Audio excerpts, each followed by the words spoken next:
A developing story tonight, City Police attempting to explain why no one knew about a high-flying surveillance program that's been snapping pictures from the sky.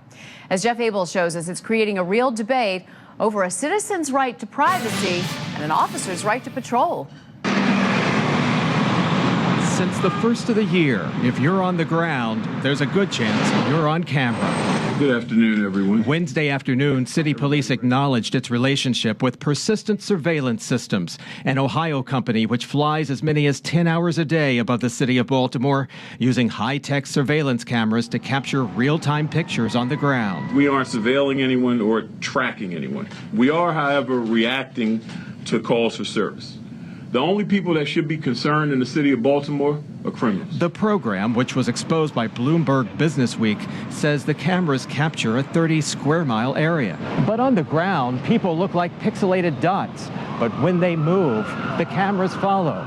And those pictures are forever saved. So if you're outside a building at any time, any place, if you're driving anywhere, you're being recorded. Speaking from Penn State University today, privacy attorney Ann McKenna says the program raises real constitutional concerns. And it's just remarkable that in this instance, the use of this wasn't made public. There was no conspiracy not to disclose it. But at City Hall, at least one city councilwoman was standing behind police. When it is something that improves safety, that apprehends criminals, that reduces the time, i.e. the dollars spent to do the same thing, I think it's worth exploring. That is not what our Constitution is based upon. We are all entitled to the right to be let alone and the right to our individual privacy, and this really comes straight up against that. Jeff Abel, Fox 45 News.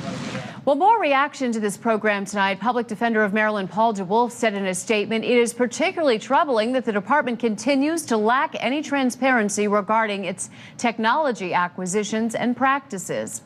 In a statement, Mayor Stephanie Rawlings-Blake says that she is committed to ensuring that privacy laws are not violated, but also said that we are proud that we are among the leaders in a program like this that is being adopted in other cities across the country.